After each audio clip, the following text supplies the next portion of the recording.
Hi అండి. టిఫిన్స్‌లోకైనా, అన్నంలోకైనా సూపర్‌గా ఉండి వారం రోజుల పాటు నిలవ ఉండే పుదీనా టమాటో పచ్చడిని ఈరోజు మీకు చూపిస్తున్నాను.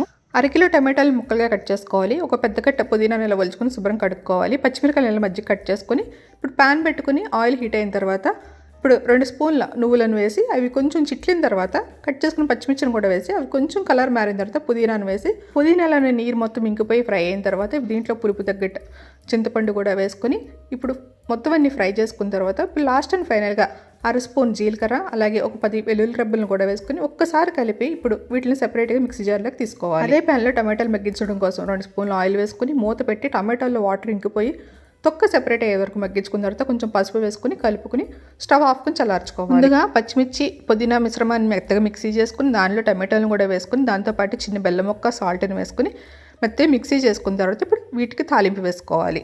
ఇంతేనండి, టేస్టీ పుదీనా టమాటో పచ్చడి రెడీ. Thanks for watching.